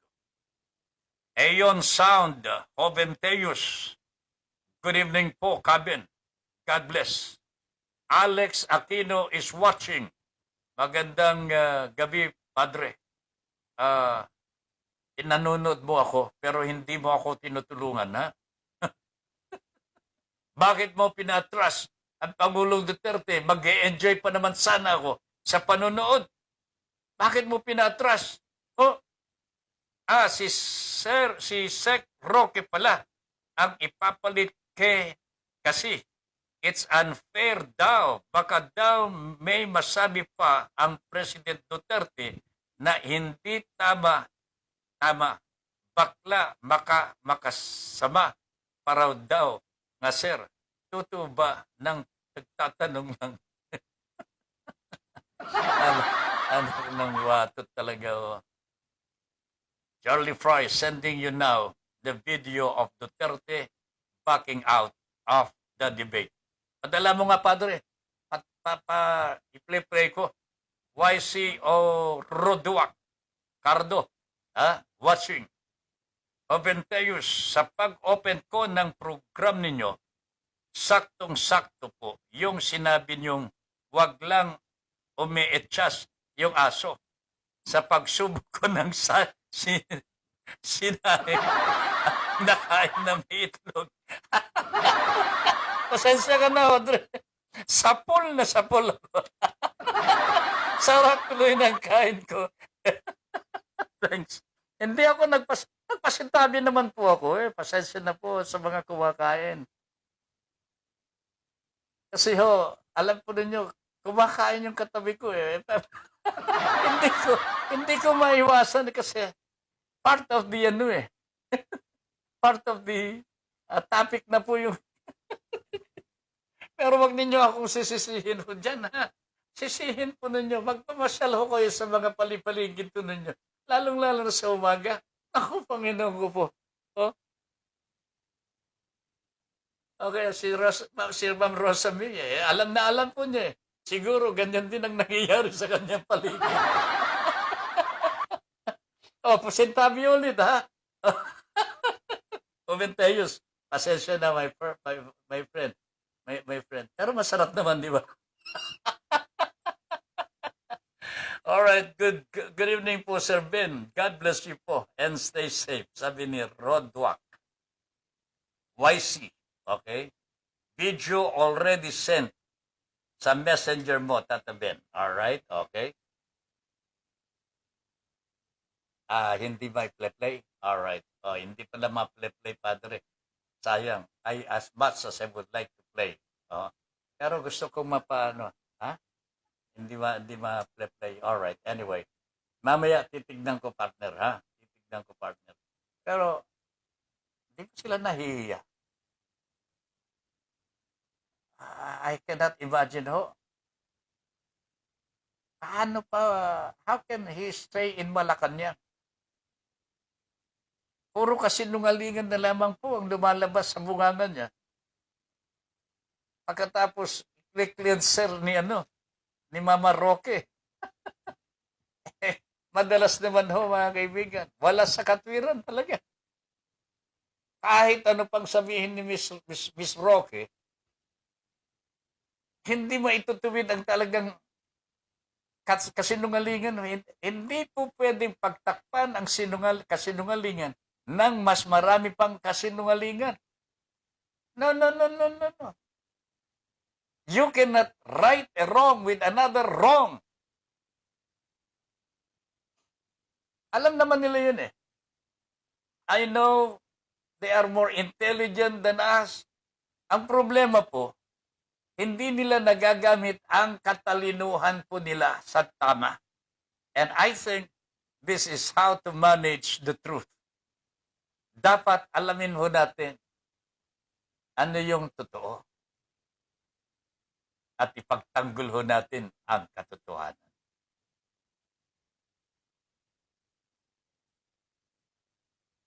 Alright. Mukhang nagkasundo kami habang ako ay nagsasalita. Mukhang pumapayag po ang aking techie na i-play ho natin kahit konti. Because this is what I think is necessary now.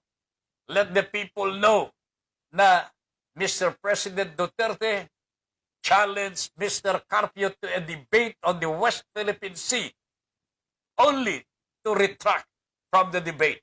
Ito po, sandali lang. Po ng Presidente at ni retiridong retired Justice Antonio Carpio. Totoo po, hinamon po ni Presidente si Justice Carpio sa debate.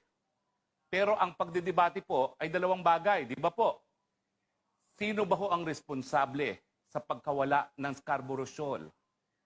Yung detalye po na sinabi ni Antonio Carpio sa kanyang gusto maging debate, kung kabahagi daw po si retired Justice Carpio doon sa pagkawala ng Scarborough Shoal.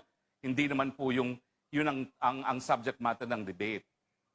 At subject matter po ng debate ay sino at anong administrasyon ang naging dahilan kung kailan nawala po sa Pilipinas ang possession sa Scarborough Shoal, at kung gusto nyo, tanungin na rin natin, sino at anong administrasyon na nawala sa atin ang Mischief Reef.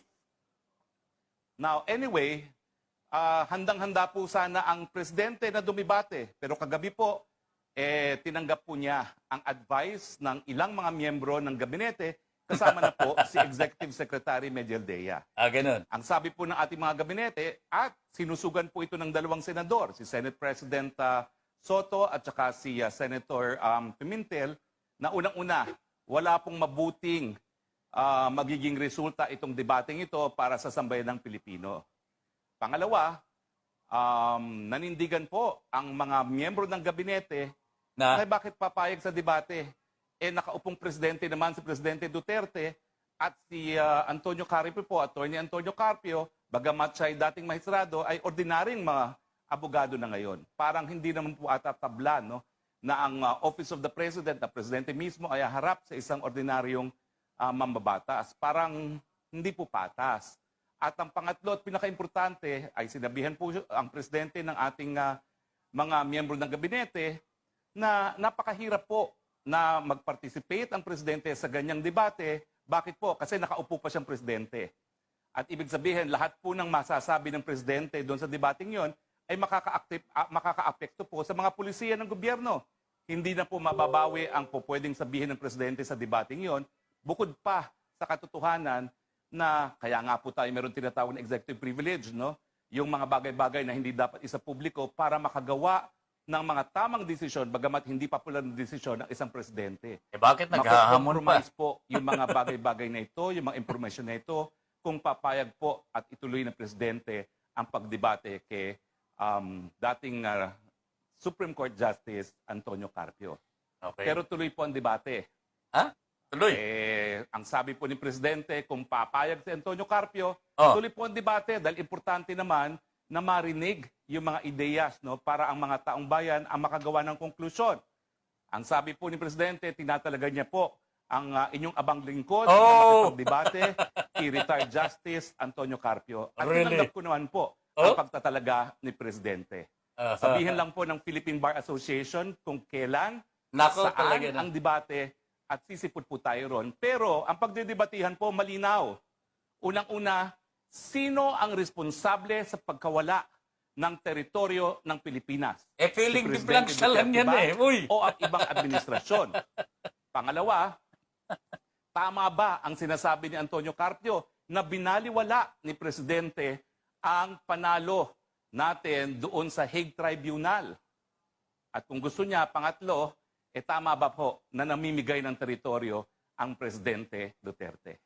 Ang sabi po nila, kaya nga po natin pinangangalagahan ang debate, ang malayang pananalita, dahil the true test of truth is the power of an idea to be accepted in the free marketplace of ideas. Retired Supreme Court Justice Antonio Carpio, it would be a pleasure to debate against you. I'll see you at the designated time and place. Justice Carpio and Secretary Del Rosario, see you soon at your preferred Wow, Mr. Roca, sir. Para kang merong para kang may, parang nasa status ka na, status ng Supreme Court Justice, oh. Parang nakahilera mo. Ano ka ba, Mr. Roque, sir? Charlie, thank you very much, ha? Maraming salamat. At least buong buo, ha? Makikita ko ninyo mga kaibigan, mga kababayan, ang kahinaan ng utak ng presidential spokesperson. Walang ya talaga. Oh. Ililimit ako yung sino daw po ang nagpa-atras. Filling the blanks na lang yan. Pagdidipatihan pa ba yan? Tanungin na nga ninyo si Noynoy eh.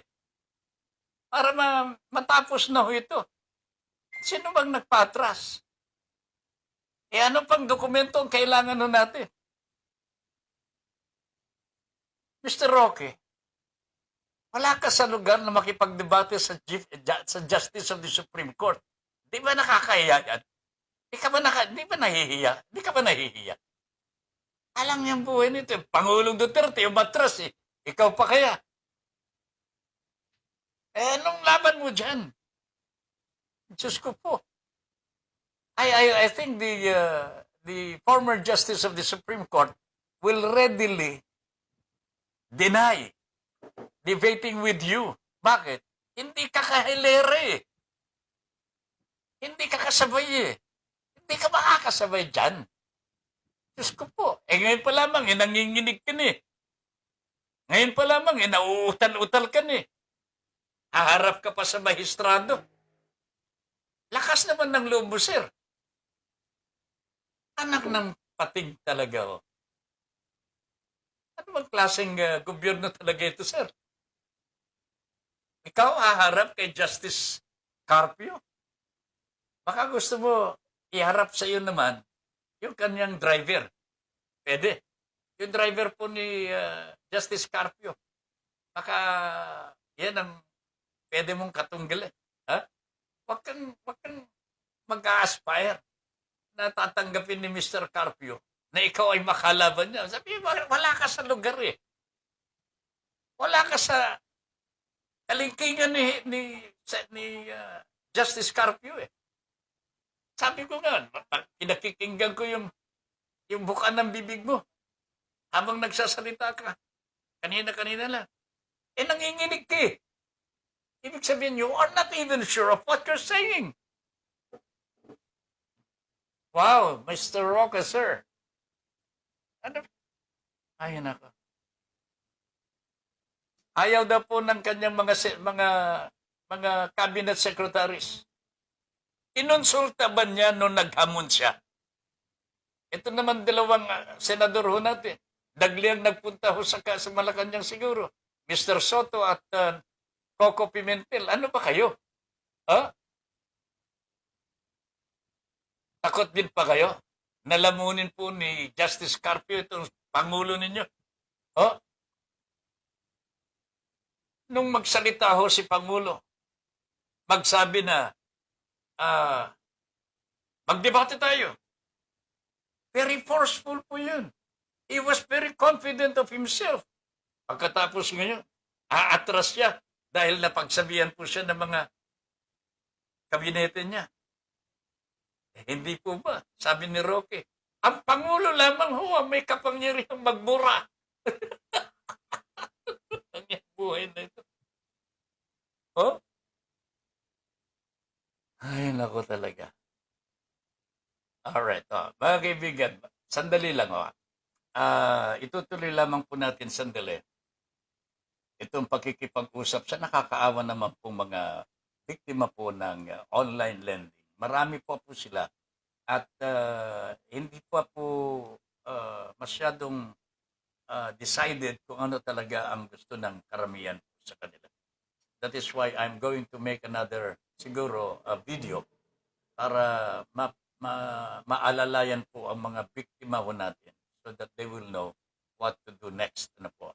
Kasi sa ngayon po, nagawa po natin yung first stage of the fight. Meron na tayong formal complaint with the NBI. Sinusuri na po ito, iniimbestigahan na po. And we are expecting a report from the NBI very soon. Maaring sa Lunes po, baka meron na tayong matatanggap na update from the NBI saan na po papunta ang kanilang investigasyon. In the meantime, ano po ba ang gagawin ng ating mga ibang mga victims Ano po ba ang dapat gawin po ng mga biktima po ng online na ito? Ha? What? Alright? Sige. Meron pong isang victim po ng OLA na makikipag-usap po sa atin ngayon, si Faith. Faith, magandang gabi po. Good evening. Good evening po, sir. Ako po Opo, si Laura. Laura. Faith po. Aha. Laura, Bakit po oo. po? Ilang taong ka na, Laura? 33 years old po. 23. 33 po. 33. Wala pang pamilya? Meron po. May Meron. 5 anak.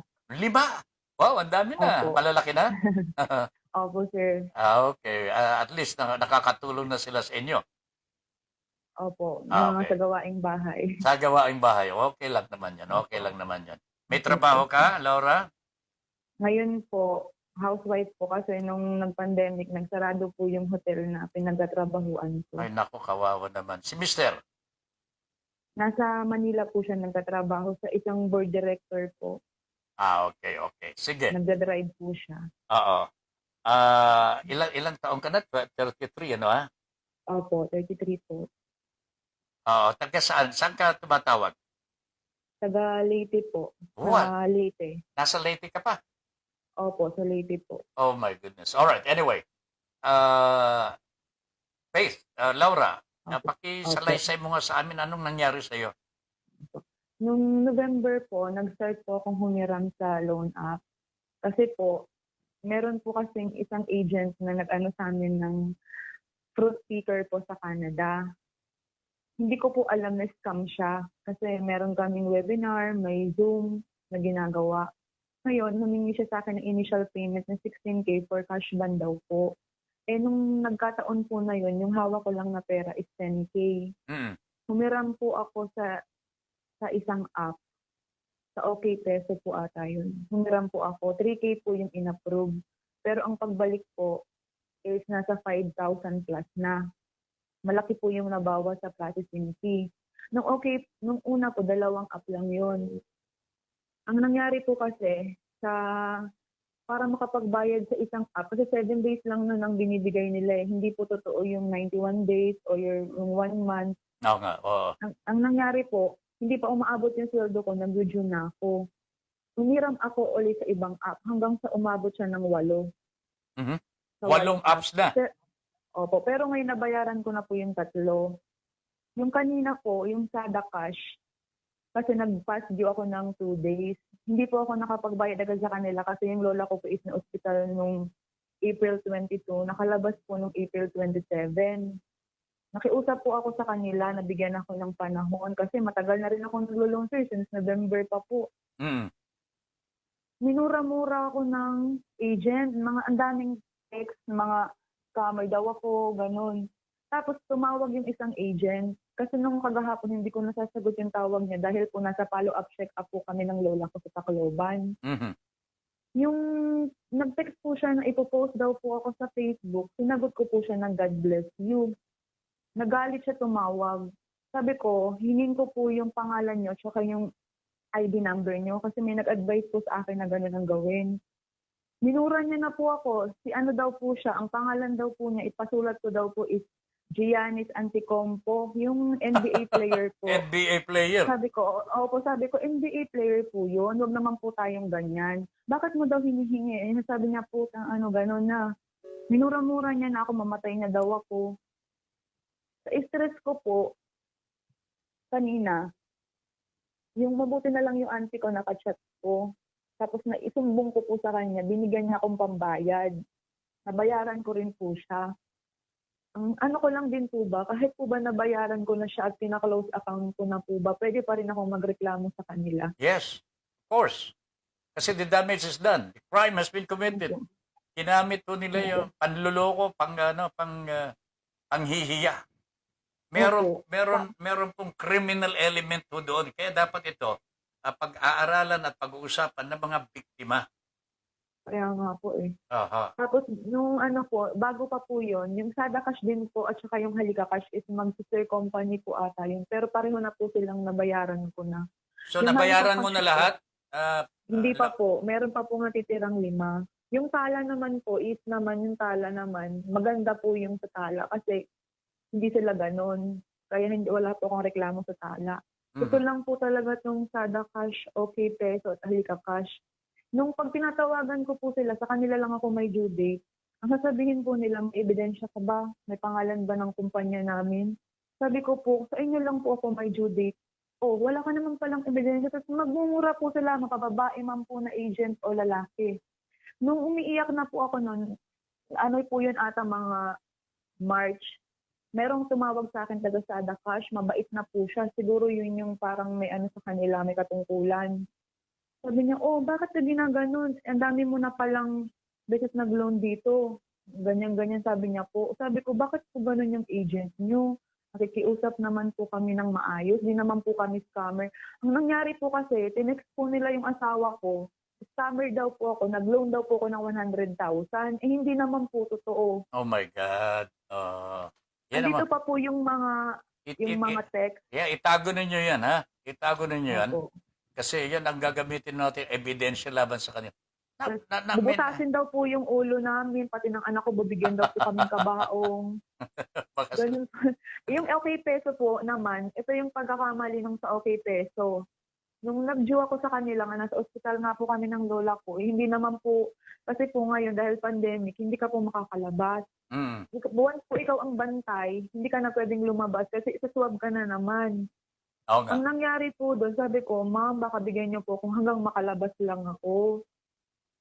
Tapos po, binigyan niya po ako ng discount, 11,200. Kasi lumaki yung penalty po eh. Umabot na po siya ng 13 plus. Wow! Binigyan niya ako, opo, ilang days lang po, binigyan niya po ako ng 11,200 na discount. Binayaran ko po yung 11,200. Ang nangyari po, sa application po, meron pa rin akong balance ng 600. Naku, Diyos ko po. Tinawag-tawagan ko po yung agent. Sabi niya, ma'am, nakaprocess na po yung discount niyo. Pakihintay na lang po. Eh, ilang days na po, mga 5 days, marami na pa rin agent na tumatawag. Manluloko daw ako. Sabi ko, hindi, nagbayad na po ako. Kasi sabi po ng agent niyo, if binigay na ako ng discount, 11,200. Hindi ko na po yun mali. Hindi, kailangan mo daw yan i-settle. Yung 600 po, naging 1,000. Ang ginawa Ay, ko po, nako. tinakot ko rin po sila. Oh, Sabi dapat. ko, hindi ko na yan babayaran. Okay. Kahit pa saan tayo makarating, binigyan niya na ako ng discount. Akala ko clear na ako. Sa ano ko po, kasi lumalaki rin po yung ano nila. Binalik nila sa 600. Sinettle ko na lang Manluloko po talaga. para. Oo. Manluloko talaga. Wag na ninyo. Siguro nga, wag na ninyo talagang bayaran talaga yan eh. But, meron naman kay mga leaders sa OLA. Wala po. Wala Diyan po sa ako Leyte? ngayon. Wala? Wala po, sir. Ako lang po mismo yung nag-ano. Kasi nai-stress na ako kaganina. Nag-search ako sa Facebook. Nakita ko nga po itong group na to. Sumali po ako. Oo. Kasi po, grabe po yung pagmumura sa akin kanina. Para po ako, parang ginawa niya akong patay gusto. Sige, sige. Okay, ganito ha. Baka bukas pag mag-usap na tayo off the air, gusto kitang kausapin, ha? Para Opo. mapagpayuhan kita. Okay? Opo, sir. Salamat po, sir. Sige, salamat din po, ha? Salamat po. Ingat Salamat lang. po. Stay safe, God ha? bless you po. God bless, Opo, God bless. yes All right. po. Salamat po. Okay. Si Laura po, as one of the victims, grabe talaga nakakaawa po ang ginagawa ng mga kapwa natin Pilipino mga ito. Video ready. Ayan po si Charlie na napanood na po, napakinggan na po ninyo ang pag-atras ng Pangulong Duterte. Sir, ang ibig sabihin pala, pag sila ang gumamit ng smuggled tulad ng vaccine, nito okay lang. Pero kung sa iba, may kaso. Nagtatanong lang po. Yan ang tanong. Ay talaga, smuggle do yung sign of harm po eh. Walang, ayun nako, hindi naman, ano nakarating kay Pangulong Duterte ho yun? Ayun nako. Charlie, sabi ni Roque, bakit daw papatol at sa ordinary citizen? Kasi retired na si Carpio. Bakit daw papatol sa ordinary citizen si Presidente? I-retire na kasi nga naman si Carpio. Kaya siya na lang daw ang itinalaga ng Pangulo na humarap kay Carpio. Bakit? Nababawasan ba ang talino ng Justice of the Supreme Court kahit nag-retire? Hayop ka talaga, oh. Ano ba yan? Puro echas. Mel, sige tuloy lang. Mas lalo akong ginaganahang kumain. Salbahe ka. Napapag-usapan lang yan. Hindi ko intensyon na masira po ang dinner po ninyo. Napapag-usapan lang kasi talagang grabe. Oh? Joey Ortiz, Kuya Ben, humahabol ako. Programa mo, bakit saan ka galing? Ayan. Si Ravelina Gran de la Cruz. Ma'am Ravelina, antay-antay lang po. Your Honor, please. Thank you, Tata Ben. God bless you and keep safe. Charlie, hindi papatulan ni Carpio yung kuto na si Roque. Nako, ang lakas ng loob po, mga kaibigan. Pero it is the president that is at fault here. Hindi ang kanya. Susunod-sunod lamang po yung damuho na yan. Susunod-sunod lang ho yan. Kahit alam niya na walang not at the level of the justice of the Supreme Court. Wala sa level ng justice of the Supreme Court. Si presidente pwede kasi presidente yan eh. At siyang naghamon. Hindi naman naghahamon si Carpio eh. Justice Carpio po eh. Hindi naghahamon. Straight lamang ho siya eh. Sa totoo lamang po yun eh. Ito si Duterte, naghamon kasi mayabang. O ngayon, tinanggap ang hamon, umatras, kung ano-anong mga dahilan. Pagkatapos ihaharap si Mr. Roque, sinuswerte ka? Alang iya talaga. Ang mga kabataan takot sa curfew, Duterte takot kay Carpio. Yan ang dapat ninyong malaman. Pinakamaganda ay papuntahin din nila ang kinatawan ng China sa debate para yun na ang magsalita kung sino ang nagbenta ng WPS. Tapos ang usapan, tama ho. Kasi sinasabi ho nila, si Trillanes daw po ang nagbenta ng WPS. For how much? Oh, alam niya talaga, no? Kanya-kanyang patutsada po eh. Isama ho ninyo ang China para sila na magsabi nga. Pero hindi papayag ang China sapagkat sinungaling din po ang China eh. Madaya po ang China po eh. Hindi nga sumunod sa usapan. Nang lansi po eh. Traidor. Yan ang kaibigan ni Pangulong Duterte. Yan ang pinagtatanggol niya. Kaya hindi makadebate, natatakot siya, mabuko ang kanyang pagsisinungaling. Hindi po ba yan ang totoo, Mr. Roque? Oh? Jose Ramos Tabifranca. Sir, si Secretary Roque, wala siya na ang pasikat kaya sinalo niya na lang para naman daw di mapahiya si Presidente Duterte. May balita yata tatakbo siya. Hindi mi alam kung saan, baka sa field. Kasi kung tumakbo yan ng Senate, ikakampanya ko siya sa track and field. Salamat po. Wala sa lugar po eh.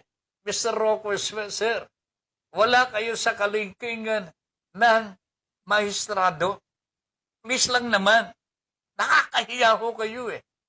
Umatras na si Duterte, ilalabang ka. Anong tingin ho ninyo? Biro-biroan po ba itong paghamon ni Mr. Duterte? Sa tingin ko, hindi po biro-biro ito eh. Pero ito ang nagpapatunay na wala sa utak, wala ho sa lugar ang Pangulo ho natin.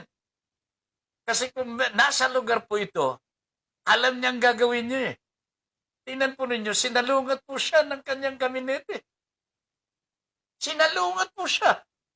Nagpunta pa po si Soto, nagpunta pa si Pangulo, Coco Pimentel. Pinagtutulungan po siya. In other words, hindi niya alam ang kanyang ginagawa. Eh bakit naman po ganyan ang ating Pangulo ngayon, Charlie? Oh, Charlie baby, what is happening? Pag natuloy, sabi ni Charlie, yang debate nila Roque at Carpio, ang title ng debate ay Ang Mahistrado at ang Tarantado. Wow naman, oh. Wag naman, Padre. Pero gusto ko yung ano eh. Ang kabataan, oh? Ang kabataan, takot sa curfew. Duterte, takot kay Carpio. Ayun na ko talaga. This makes me laugh. Masisira na naman yung lalamunan ko. Mabuti nga kanina, talagang sasalabat-salabat ko tayo at mumumog ng mainit na tubig at merong pong asin. O yan, umuho pa. Mabuti na lang, Sabado po bukas at Linggo, mapapahinga po natin ito. Alright? Anyway, nako, malapit na naman tayo magwakas, pero marami pa po tayong babasahin dito. June, kabayo, nagkakabulul-bulul at nagkabuhol-buhol si Roque. O nga, sa pagsasalita pa lamang ho, he was not himself, mga kaibigan. Unfortunately, he was not himself. Hindi po si Roque ho yun. Nakakahiya ho talaga. Hindi po si Roque yun. Dionisio Porras, walang galang itong butanding na Roque. Butanding na Roque. Na to, ginagawang bobo ang Pilipino. Hoy, butanding, ibang level si Justice Carpio. Kagalang-galang at may dignidad si Justice Carpio. Hindi kagaya mo, nagpapaalipin. Merong Seymour. Seymour. Si Justice Carpio, hindi kagaya mo, nagpapaalipin sa komunistang in-check. Ayan, yan ang totoo. Very, very bad, mga kaibigan, mga kababayan. Patas Palita is watching. Patas, good evening. Mel, dapat magkaroon ng pagtitipon sa Luneta. Doon maghaharap-harap lahat ng mga naging pangulo ng Pilipinas at doon sila magsalita kung sino at kaninong termino nagkaroon ng bentahan sa WPS.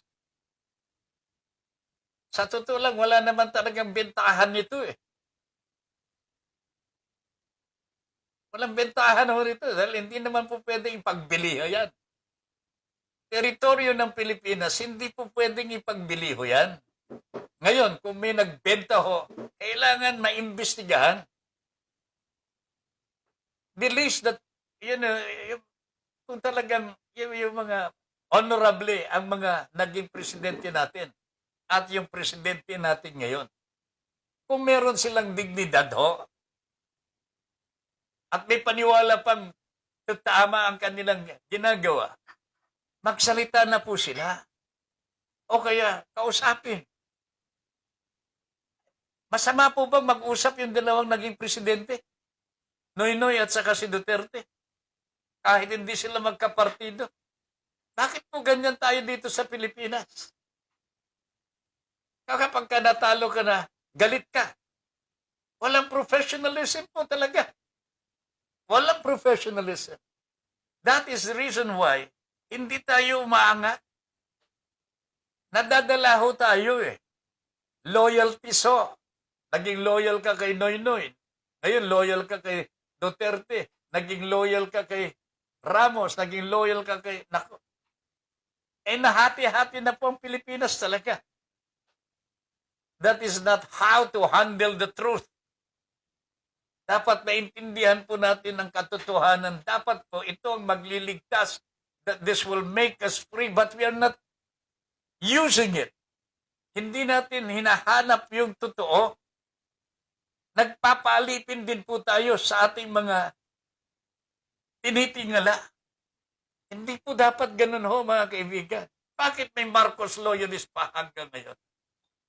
Wala na ho si Marcos.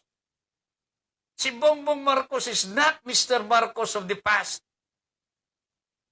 Kaya ba ng talino ni Bongbong Marcos yung talino ni Ferdinand Edralin Marcos? He is not the same. He is not the same. Si Imelda, anong nangyari po? Uy, matanda na ho si Madam Imelda.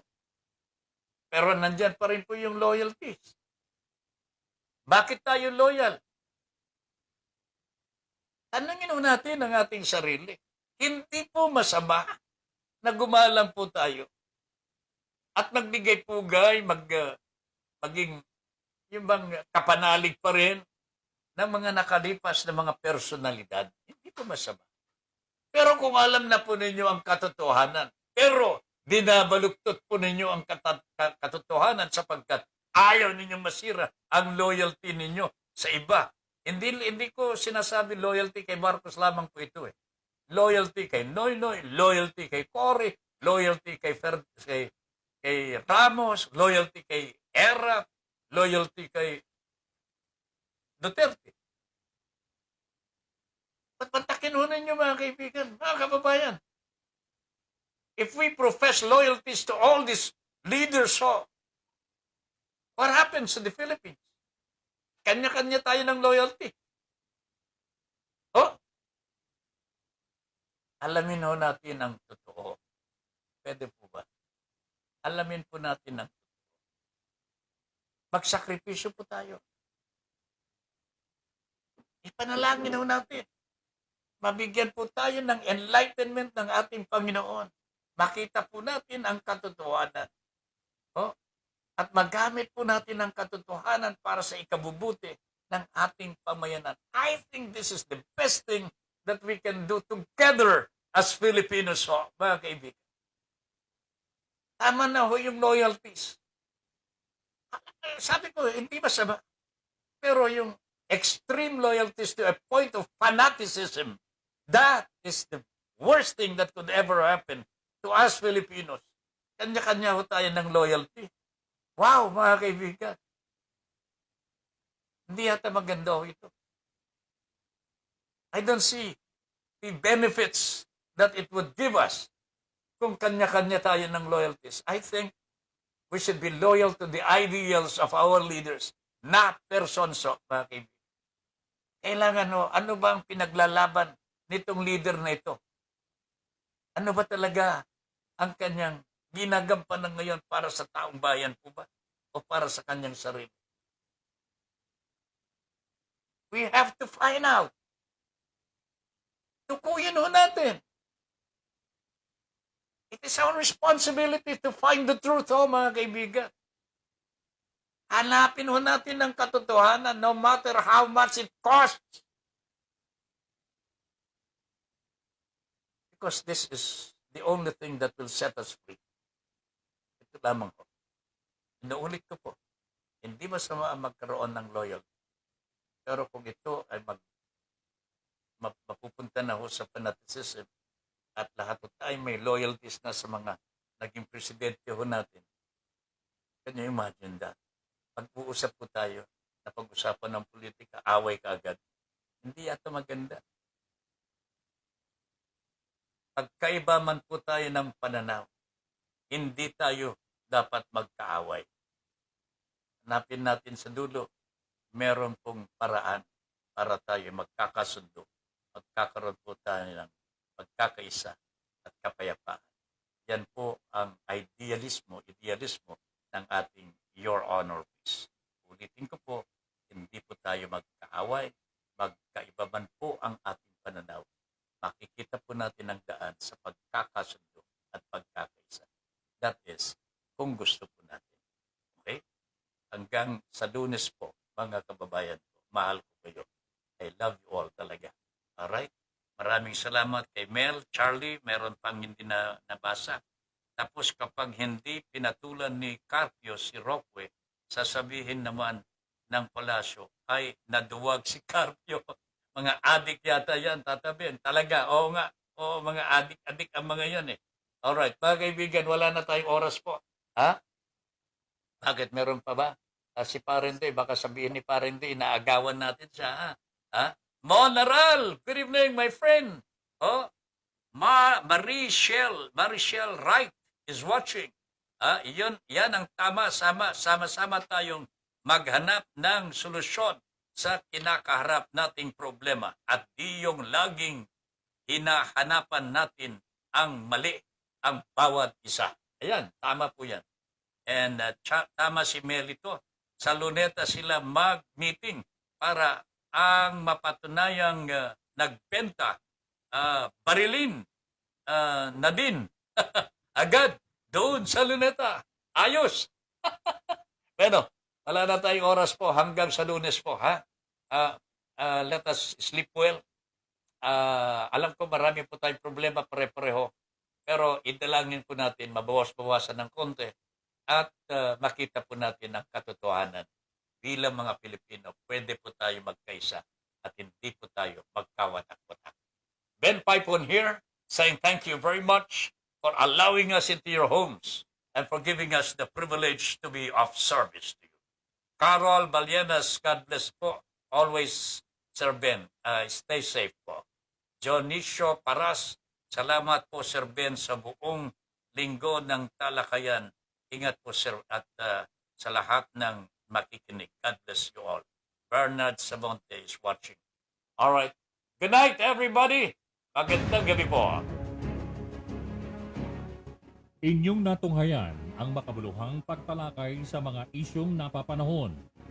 Hanggang sa muli, dito pa rin sa Broad Streamcast Communicators. Para sa malayang pamamahayag. Your Honor, please. Maraming salamat po.